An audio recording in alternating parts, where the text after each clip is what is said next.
Boa noite, um hino para matar a saudade. Jesus Cristo mudou meu viver.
Graça e paz a você que assiste a transmissão da Igreja Presbiteriana do Brasil na cidade de Itaporanga. Quarta-feira, né? Dia 20, hoje, 20 de maio de 20.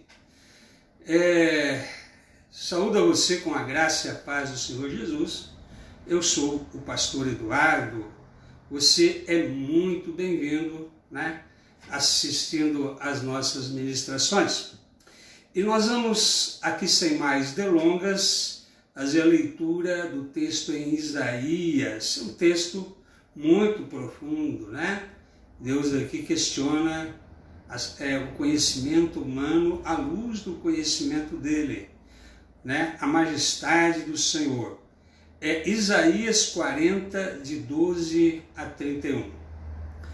Quem na concha de sua mão mediu as águas e tomou a medida dos céus a palmos? Quem recolheu na terça parte de um efa o pó da terra e pesou os montes em romana e os outeiros em balança de precisão? Quem guiou o Espírito do Senhor, ou como seu conselheiro a ensinou? Com quem tomou ele conselho para que lhe desse compreensão? Quem o instruiu na vereda do juízo? Ele ensinou sabedoria? Ele mostrou o caminho de entendimento? Eis que as nações são consideradas por ele como um pingo que cai de um balde e como um grão de pó na balança. As ilhas são como pó fino que se levanta. Nem todo o Líbano basta para queimar, nem os seus animais para um holocausto. Todas as nações são perante ele como coisa que não é nada. Ele as considera menos do que nada, como um vácuo. Com quem comparareis a Deus? Ou que coisa semelhante confrontareis com ele? O artífice funde a imagem, e o ourives a cobre de ouro, e cadeias de prata forja para ela. O sacerdote idólatra escolhe madeira que não se corrompe e busca um artífice, perito, para assentar uma imagem esculpida que não oscile. Acaso não sabeis? Porventura não ouvis? Não vos tem sido anunciado desde o princípio? Ou não atentaste para os fundamentos da terra? Ele é o que está assentado sobre a redondeza da terra, cujos moradores são como gafanhotos. É ele quem estende os céus como cortina e o desenrola como tenda para neles habitar. É ele quem reduz a nada os príncipes e torna em nulidade os juízes da terra. Mal foram plantados e semeados, mal se arraigou na terra o seu tronco, já se secam, quando um sopro passa por eles e uma tempestade os leva como palha. A quem, pois, me comparareis para que eu lhe seja igual? Diz o santo. Levantai ao alto os olhos e vede quem criou estas coisas, aquele que faz sair o seu exército de estrelas, todas bem contadas, as quais ele chama pelo nome, por ser ele grande em força e forte em poder, nenhuma só vem a faltar. Porque, pois, dizes, ó Jacó, e falas, ó Israel, o meu caminho está encoberto ao Senhor, e o meu direito passa despercebido ao meu Deus? Não sabes? Não ouviste? Que o eterno Deus, o Senhor, o Criador dos fins da terra, nem se cansa, nem se fadiga? Não se pode esquadrinhar o seu entendimento. Faz forte ao cansado e multiplica as forças ao que não tem nenhum vigor. Os jovens se cansam e se fadigam, e os moços exaustos caem, mas os que esperam no Senhor renovam as suas forças, sobem com asas como águias, correm e não se cansam, caminham e não se fatigam. Que palavra linda, né? Como que poderemos dizer ao nosso Deus, se Ele é que fez tudo isso, né? O meu caminho está encoberto ao Senhor, né? De jeito nenhum, né? E o meu direito passa despercebido ao meu Deus, de forma nenhuma. O nosso Deus não se cansa, não se fadiga, né? E os que esperam no Senhor renovam as suas forças, sobem com asas como águias, correm e não se cansam, caminham e não se fatigam. Assim é, né, que cremos também que, né, o nosso direito, a nossa causa, né, não passa despercebido ao nosso Deus. O nosso Deus é aquele que nos fortalece enquanto aguardamos pela solução que Ele dá. Vamos ter aqui uma palavra de oração, tá? Senhor, nosso Deus e Pai, obrigado por mais um dia na Sua presença. Obrigado, Senhor, porque o Senhor nos conserva vivos, conserva em espiritualidade verdadeira, em um relacionamento com o Senhor. E por isso mesmo temos tanto a agradecer, a reconhecer que o Senhor tem cuidado de nós. Pai eterno, permita que jamais murmuremos, nos queixemos. Permita, Senhor, que o teu povo aprenda a aguardar, a esperar no Senhor, porque aqueles que esperam, na verdade, renovam as suas forças. Não se cansam, né, como há de esperar, né? Muitos dizem, estou cansado de esperar. Quando se trata de esperar em Deus, nós renovamos as nossas forças, não nos cansamos. Por isso é tão bom servir ao Senhor, ó Pai, e por isso, esta noite também, queremos, ó Pai, meditar na Sua palavra, porque ela é luz para o nosso caminho. Abençoe tantos quantos tiverem conhecimento desta live, nós oramos em nome de Jesus, né? Estou aqui com sessão de recordação daqueles hinos bonitos, né? Já vimos aí, Jesus Cristo mudou meu viver, e agora uma que todos gostam, da linda pátria estou bem longe, né? A famosa canção do exílio.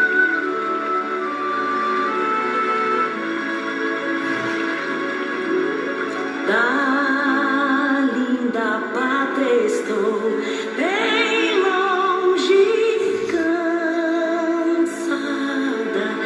estou. Eu tenho de Jesus saudade, oh, quando é que eu vou?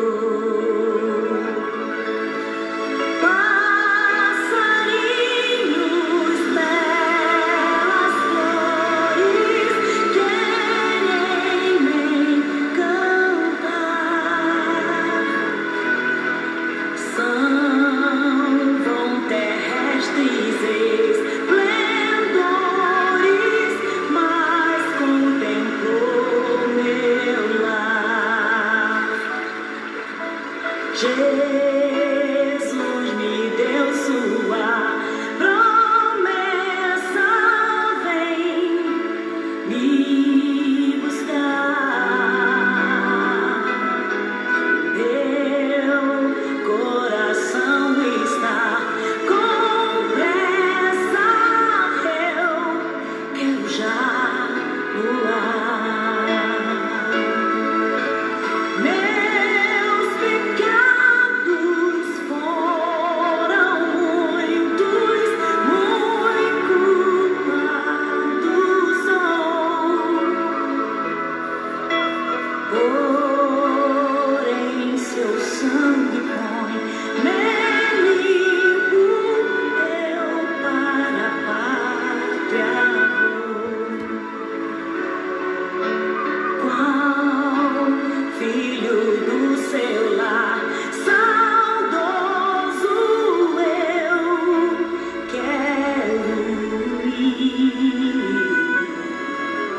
igual passarinho para o ninho, aos braços seus fugir.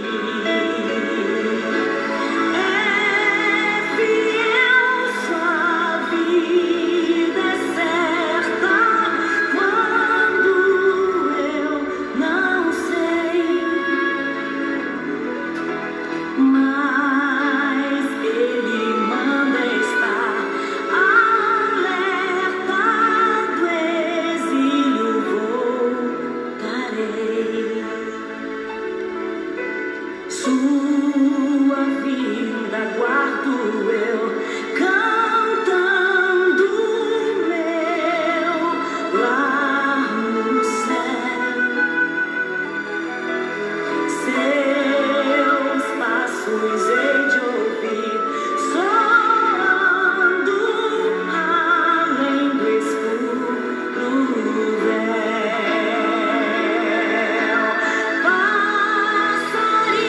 Passarinhos, belas flores, querem me cantar. São vão terrestres esplendores, mas contemplou no lar.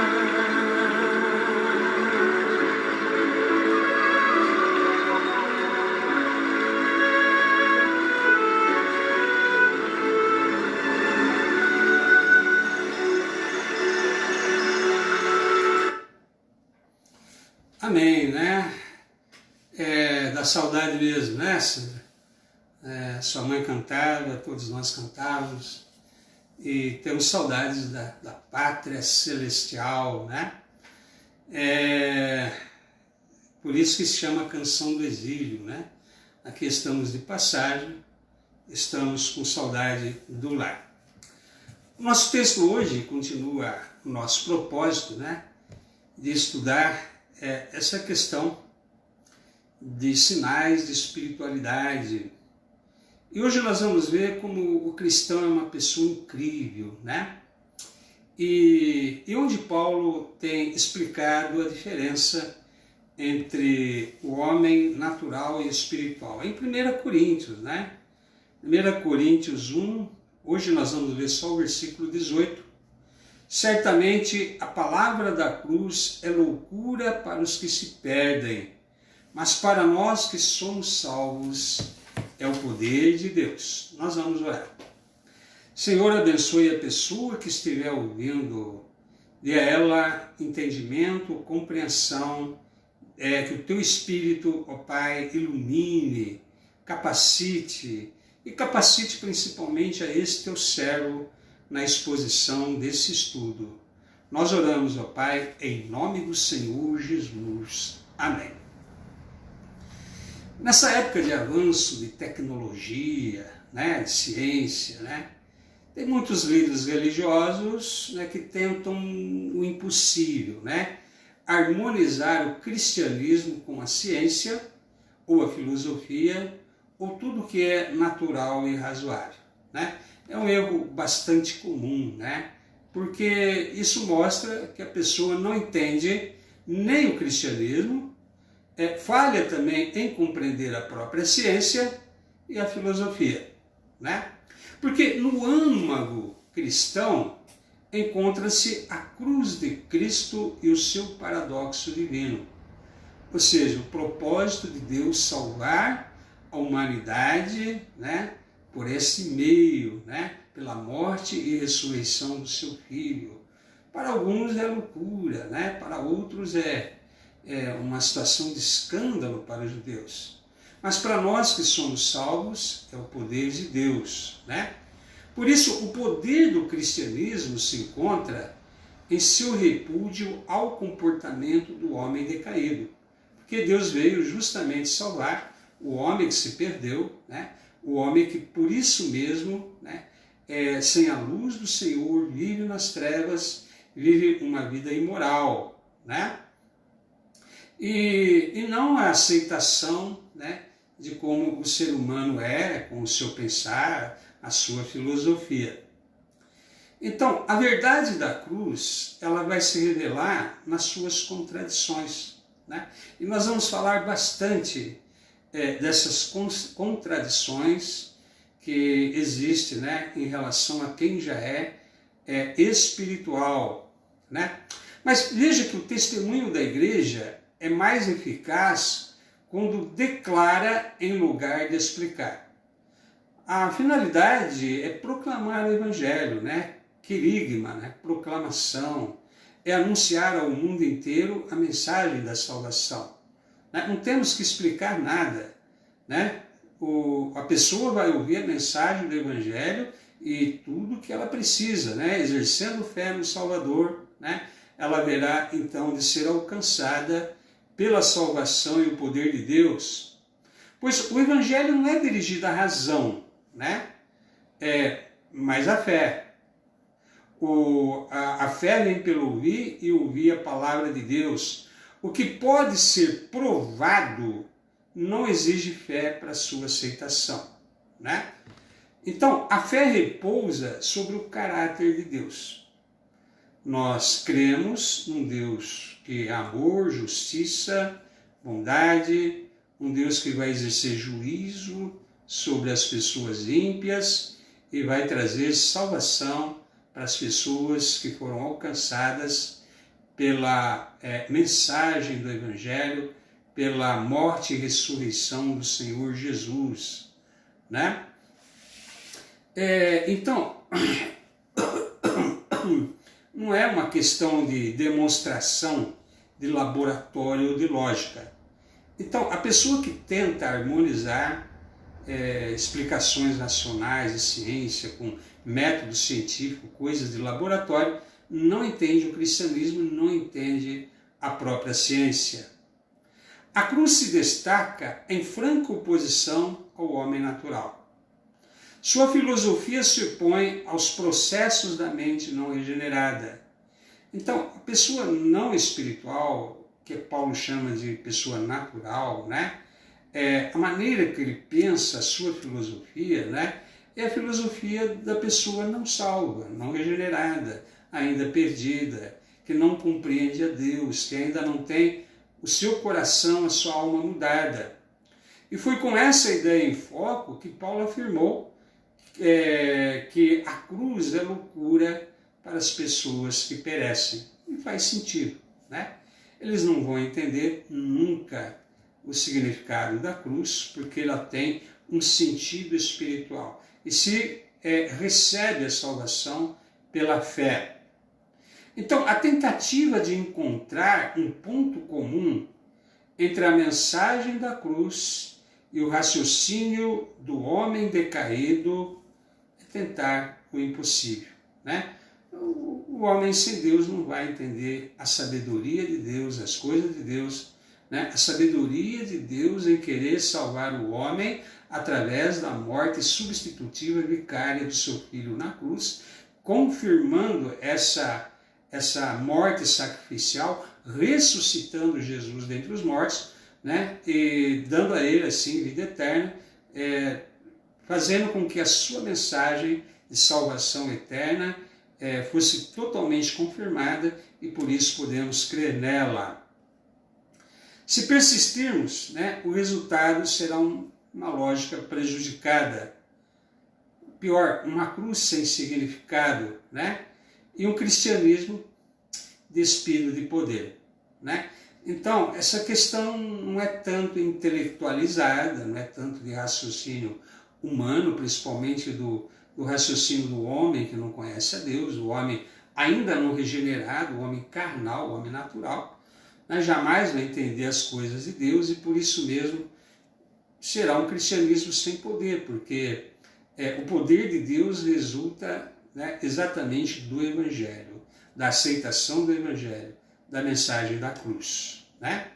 Paulo falou isso, né? Não me envergonho do Evangelho, porque o Evangelho é o poder de Deus para a salvação de todo aquele que crê. Mas vamos sair agora da teoria e observar simplesmente o verdadeiro discípulo, né? Vamos falar do homem espiritual enquanto ele pratica os ensinamentos de Cristo e de seus apóstolos. Vamos falar então daquilo que nos interessa do homem espiritual, esse cristão incrível, né? Sinais dessa espiritualidade. Mas você vai notar aqui contradições, e precisa ver essas contradições, porque o homem espiritual não se encaixa no perfil desse mundo, do homem natural, né? Por exemplo, o cristão acredita estar morto em Cristo, que ele morreu com Cristo, né? Mas ao mesmo tempo encontra-se mais vivo do que nunca, né? Morri com Cristo, mas recebi a vida espiritual de Jesus, nasci de novo, fui regenerado, né? Que interessante. Essa é uma linguagem que os sábios desse mundo jamais vão compreender, né? Morri para mim mesmo, morri para o meu eu, morri para esse mundo, porque recebi a vida, a verdadeira vida, a vida espiritual, a vida de Cristo, e eu vivo para Jesus, né? E além de me encontrar mais vivo do que nunca, né?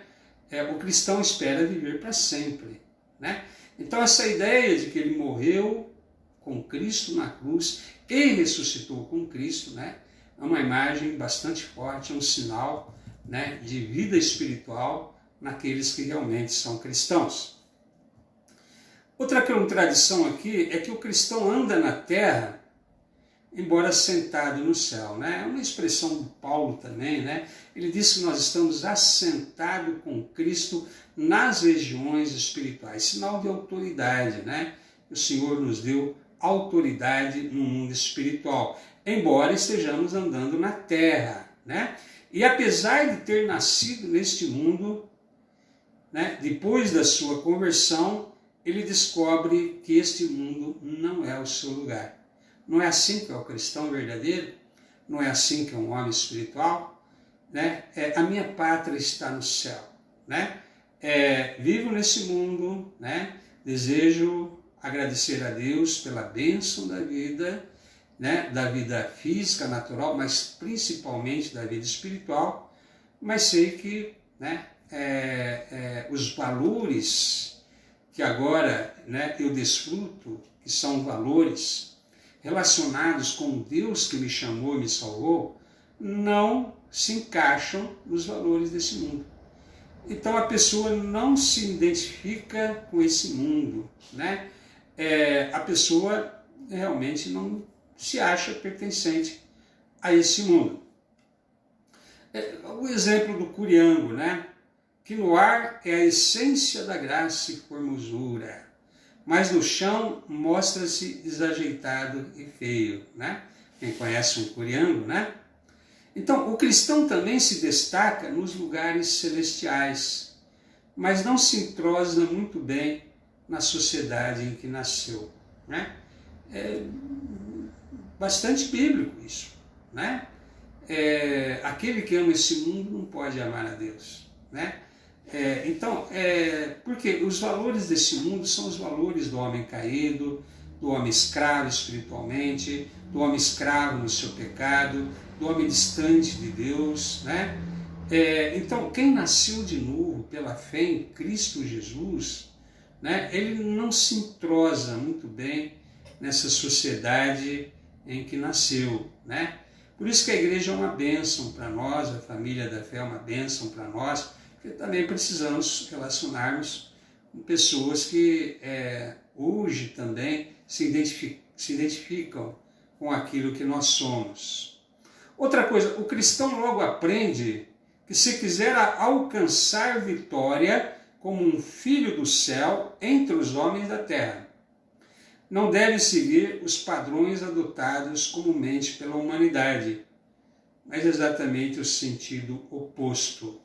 Então, mesmo para ter vitória, né, como um filho de Deus, um filho do céu, entre os homens, eu tenho que viver como um filho de Deus. Não posso viver como um filho dos homens. O cristão que quer realmente confirmar, né, o fato de que ele realmente se tornou uma pessoa de Deus, né, confirmar sim, né, na sua conduta, no seu viver, né, ele não age com a forma de pensar das pessoas que não são salvas. Né? O padrão dele é o padrão do céu, é o padrão dos filhos de Deus, né? Então, por isso mesmo, às vezes, ele não vai ser compreendido nesse mundo. O cristão não é compreendido nesse mundo, né?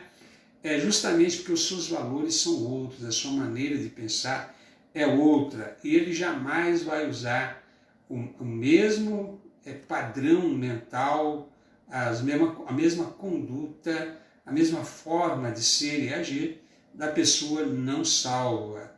Ele era assim antes de ser salvo em Cristo, agora mudou, né? Então, é interessante que Jesus disse, né? Para salvar-se corre perigo, perde a vida a fim de ganhá-la, e existe a possibilidade de perder se tentar conservá-la, né? Aquele que quer conservar a sua vida, perdê-la, como Jesus falou.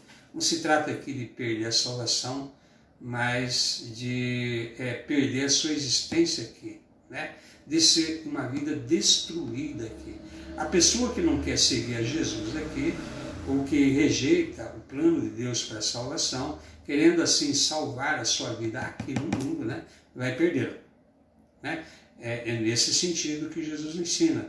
A ideia mesmo é o filho pródigo, né? Não quis viver na casa do pai, cheio daqueles regulamentos, né? Segundo ele, uma vida chata, né? Seguindo as leis ali, regulamentos.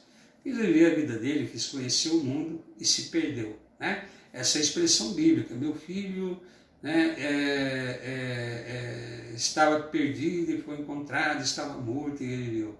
Então, se o cristão sabe que se ele tentar evitar de perder a sua vida à luz do entendimento humano do que é viver aí fora, aí sim que ele vai perdê-la, né? Vai perdê-la, vai jogar fora a sua existência, ao ponto que ele a preservará, a salvará, se ele viver, né, na realidade da orientação da palavra de Deus, na orientação do Espírito Santo. Então, essa é a lógica, e é uma contradição também, né? O que mostra o que é um homem espiritual e o que não é. O cristão é mais forte quando está mais fraco. Também linguagem do apóstolo Paulo, né? Ele aprendeu que o poder de Deus se aperfeiçoa na fraqueza. E ele se sente fraco quando aparentemente se sente forte, né? Porque ele vai basear-se essa suposta força na sua força pessoal, né? Então, quando ele pensa que pessoalmente está forte, então ele realmente ele é fraco, porque o que é o homem? O que é a força do homem? O que é a inteligência do homem? O que é a capacidade humana? Não é nada, né? Mas quando ele se sente à luz do entendimento humano, fraco, né? Uma pessoa frágil, é sinal de espiritualidade, porque ele vai aprender a buscar a força em Deus. E buscando a força em Deus, ele se torna forte. Veja, é sinal de um homem espiritual, né? E por isso que o cristão é essa pessoa incrível, né? Outra expressão, embora pobre, tem poder para tornar rico a outros. Também linguagem do apóstolo Paulo, né? Conheceis a graça do Senhor Jesus, que sendo rico, se fez pobre por amor de vós, para na sua pobreza enriquecer a muitos. O cristão, quando ele é rico para com Deus, e não muito rico, não muito cheio de posses nesse mundo, né? Ele tem uma riqueza para enriquecer outras pessoas. Com o conhecimento do Evangelho, com a sabedoria de Deus, né? Com a transmissão do Evangelho, com as suas orações, com a sua fé, ele enriquece as pessoas. Mas quando ele se enriquece nesse mundo, a sua capacidade de enriquecer aos outros, ela se esvai, né? Ou seja, é sinal que ele dedicou mais tempo em buscar tesouros na terra do que tesouros no céu.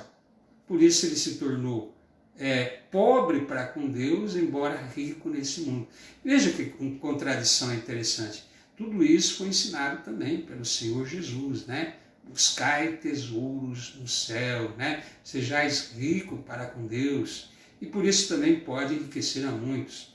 Não foi isso que Pedro, quando curou o paralítico no templo, disse: não tenho prata nem ouro, mas o que tenho te dou, em nome de Jesus, levanta e anda. Ou seja, ele enriqueceu tremendamente a vida daquele paralítico, né? Mas nesse mundo ele não tinha nada, né? Então, quando é pobre, ele enriquece as pessoas. Quando é rico, é sinal de que ele é pobre para com Deus. Ele tem mais, na verdade, quanto mais dá. Não é assim, um homem espiritual? Quanto mais dá, quanto mais se oferece, né? Quando ele mais tem. E tem menos quando possui mais. Às vezes a pessoa acha que é abastado, é rico, né? Jesus advertiu aquele homem que construiu celeiros, aumentou fazendas, né? A vida dele foi só trabalhar para granjear tesouros nesse mundo, né? Quando ele achou que podia desfrutar, foi dito a ele: você é louco, esta noite pedirão a sua alma, e aquilo que tens, para quem será? Né?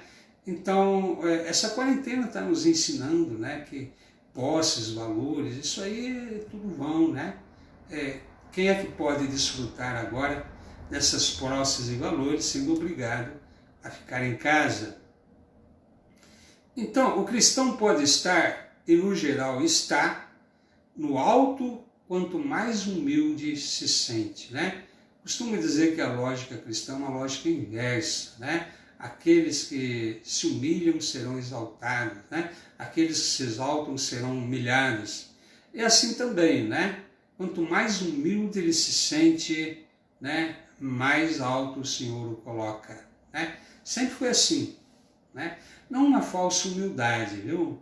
Não aquelas pessoas que querem parecer humildes, porque Deus olha o coração, né? Deus olha o seu interior, né? Deus olha a verdadeira humildade. Então, quanto mais humilde, e humildade não é sinal de pobreza também não, viu? Há muito pobre arrogante, né? Há muito pobre egoísta, cheio de si mesmo. A verdadeira humildade é fruto do Espírito, né? É sinal, sim, de espiritualidade, né? E quanto mais humilde na pessoa de Jesus ele se sente, né? Mais alto ele está, né? E tem menos pecado quanto mais se torna consciente do pecado. Pode ver que há pessoas que não se acham pecadoras, né? Se acham, não peco, não mato, não roubo, né? Não bebo, não fumo, né? E sou uma pessoa boa. Então, quando a pessoa se acha assim, né? Ela não tem a consciência do seu pecado, né?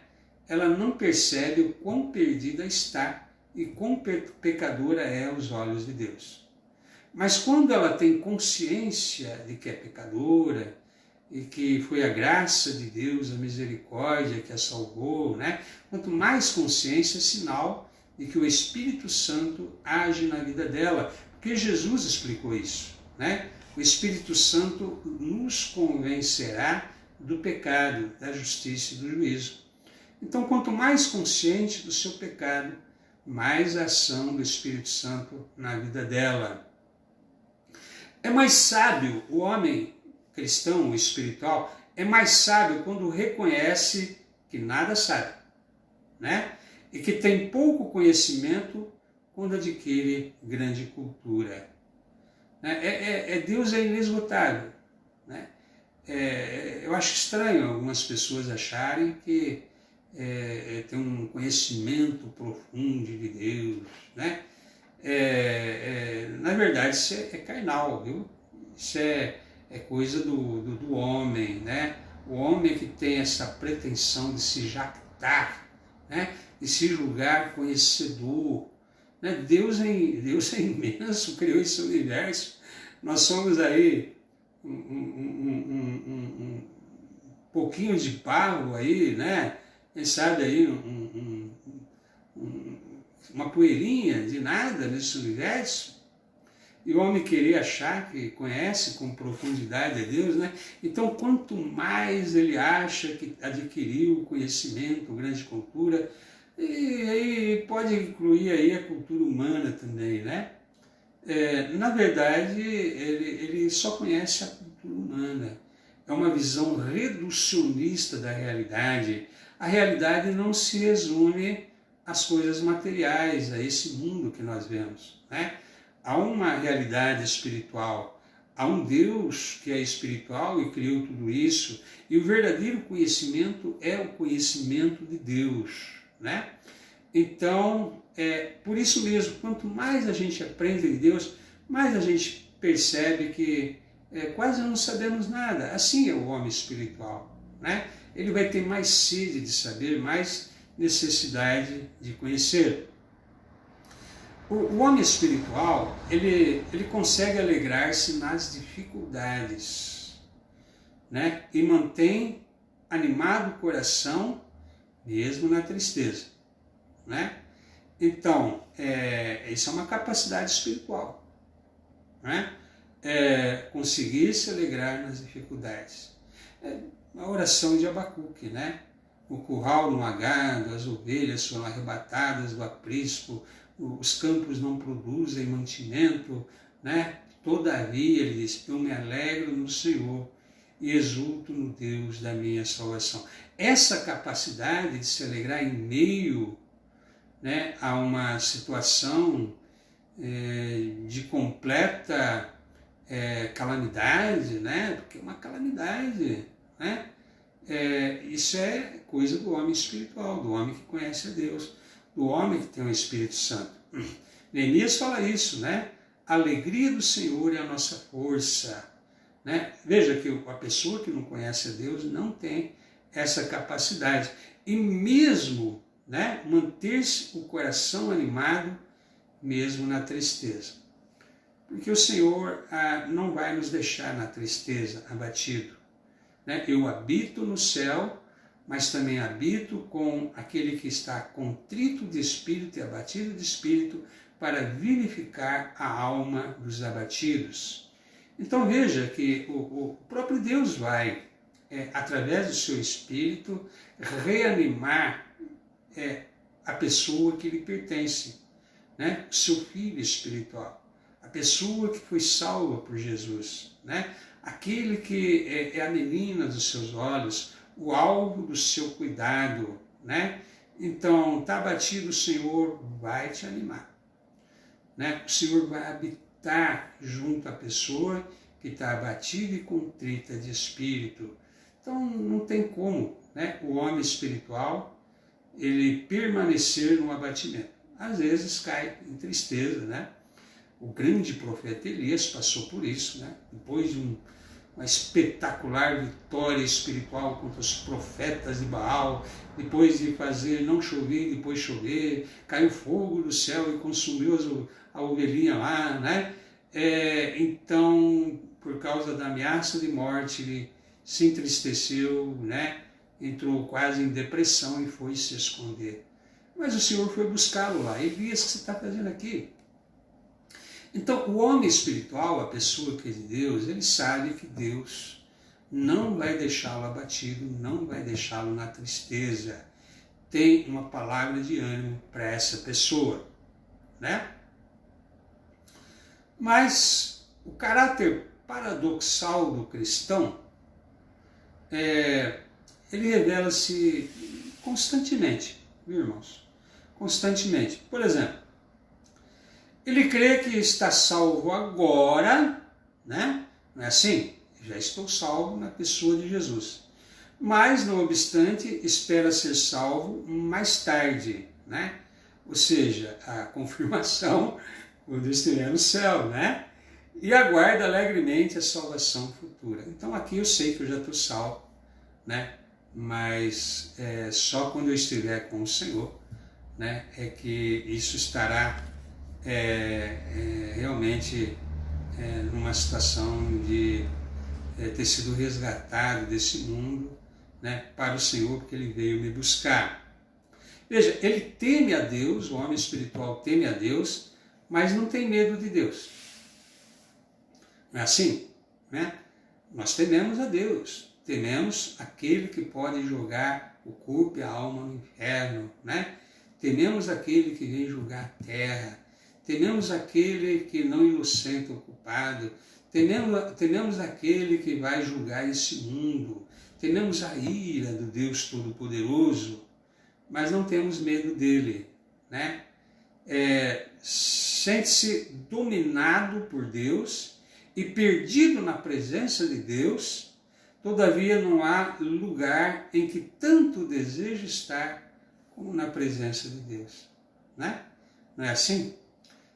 Não há lugar que o cristão mais deseja estar do que na presença de Deus.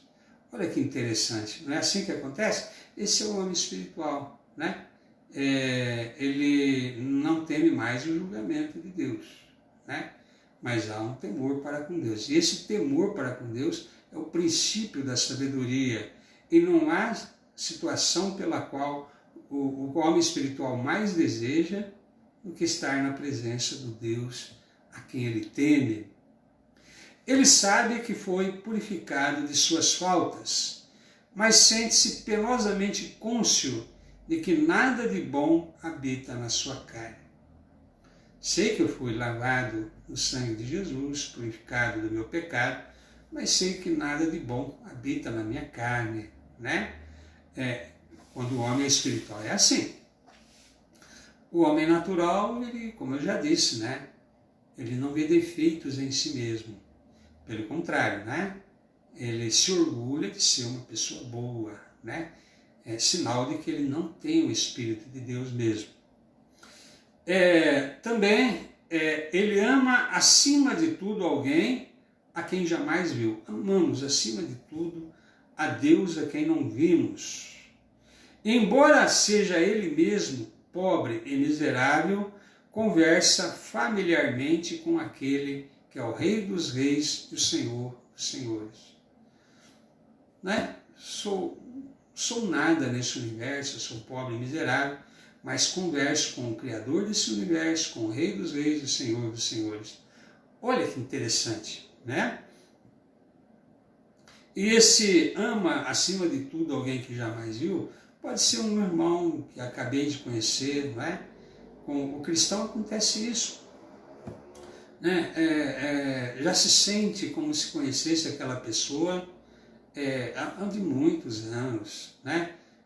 Se sente à vontade na presença dessa pessoa. Quando eu cheguei lá em Passo Fundo, no Rio Grande do Sul, e tinha que procurar um imóvel, me indicaram lá um corretor lá para procurar.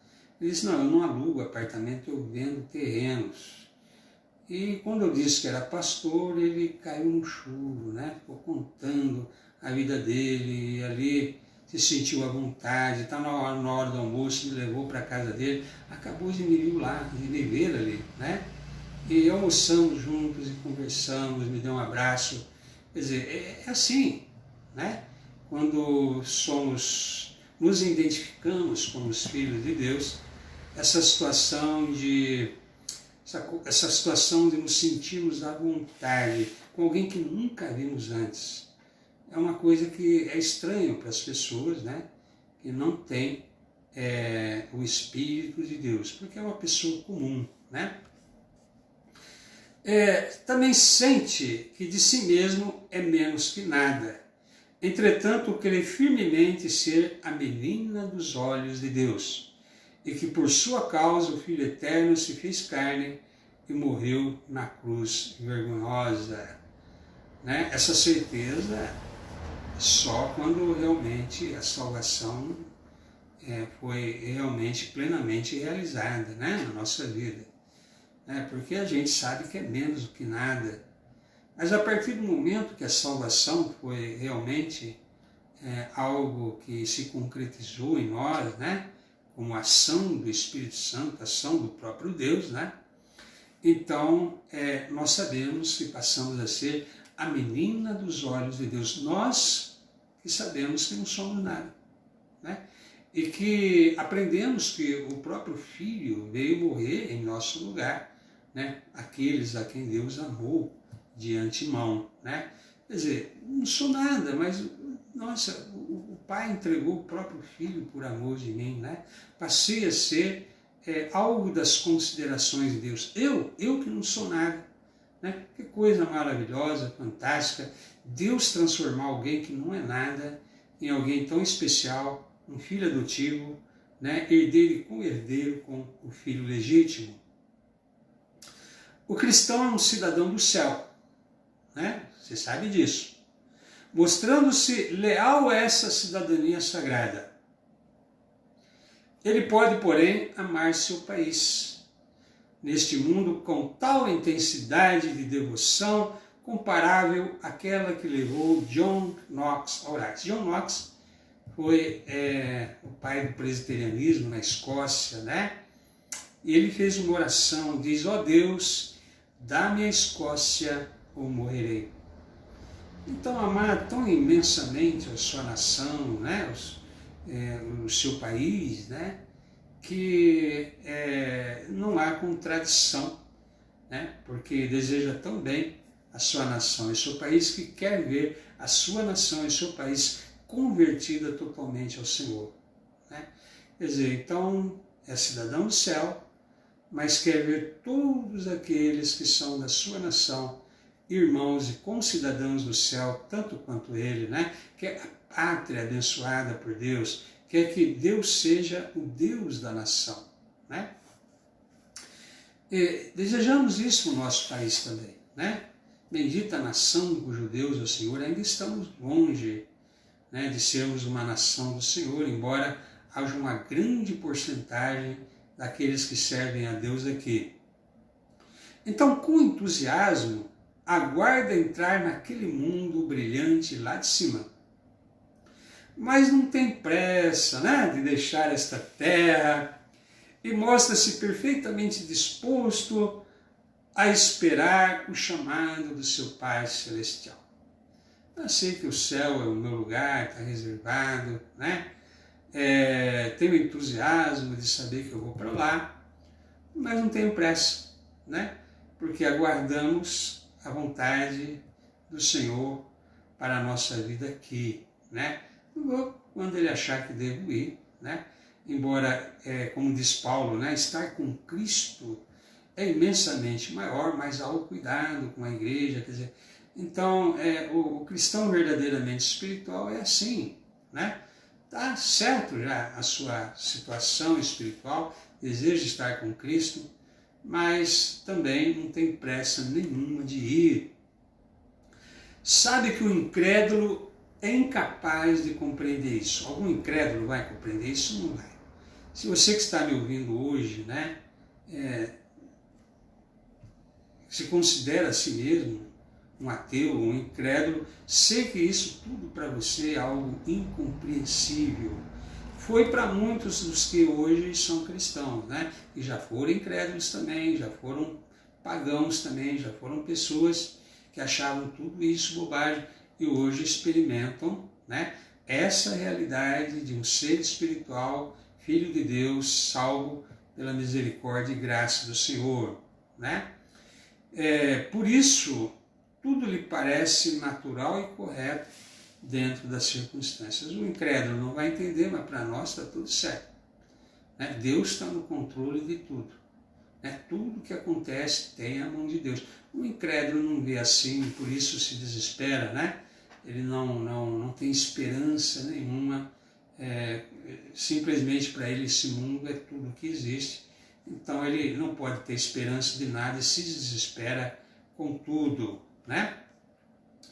Também o cristão rejeita qualquer esperança humana fora de Cristo, né? Nós não colocamos esperança em homem nenhum neste mundo, tá? Não tem salvadores da pátria aqui para nós, aqui não há alguém aí pelo qual achamos que vai ser a nossa esperança. Não, nossa esperança é em Jesus, pois sabe que o mais nobre esforço do homem não passa de pó, né? Edificado sobre pó. Por mais que o homem se esforce, é pó, né? E o vento vai levar, né? Uma expressão bíblica usada por Daniel, né? Esses impérios o vento levou, né? Então tudo que o homem edificar não vai ficar nada. E nem aquele templo de Jerusalém, né? Jesus disse que não ia ficar pedra sobre pedra. Todavia o seu otimismo é calmo e repousante. O otimismo do cristão é calmo, né? Não é nada assim estadiante, né? Repousante, tranquilo, né? Se a cruz condena o mundo, a ressurreição de Cristo garante o triunfo final do bem em todo o universo. Então, a ressurreição de Jesus é que nos permite a esperança de novos céus e nova terra, de que tudo será renovado pelo Senhor. E aqueles que não creram na morte de Jesus sacrificial, né? Então, através de Cristo, tudo acabará bem. E o cristão aguarda a consumação. Só aguardamos, né, que Deus consuma todas as coisas preditas, que Ele complete toda a sua obra que Ele revelou nas Escrituras, né? E assim vive o homem espiritual. É diferente, né? Por isso mesmo, esse cristão é um ser humano incrível, né? Não tem igual na terra. O homem espiritual não pode ser entendido pela pessoa que não é, e sei que você compreende muito bem isso. Agradeço a Deus pela oportunidade de pregar a sua palavra nessa noite também. Nós vamos encerrando aqui essa live com uma oração, que Deus tenha abençoado você com a ministração dessa palavra. Senhor nosso Deus e Pai, agradeço, Senhor, por tudo que aconteceu nessa ministração, pelas pessoas que já estiveram ouvindo, as que ainda vão ouvir. O Senhor, ó Pai, use essa ministração para despertar naqueles a quem o Senhor tem chamado, Pai, a convicção, né, dada pelo Espírito de que o Senhor está chamando, que ela pertence ao Senhor e que por isso mesmo ela vai ser chamada de uma vez por todas para viver uma vida na presença de Deus. Abençoe, Senhor, a nossa nação tão carente, tão sofrida, O Senhor é um Deus de compaixão, o Senhor é um Deus de benignidade, de bondade. Sei que os seus propósitos se cumprirão em tudo isso que o Senhor tem determinado, mas também sabemos que podemos orar e confiar sempre que o Senhor nos ouve. Abençoe, Senhor, a todo o seu povo que aqui mora nesse país, em nome de Jesus. Amém. Até domingo.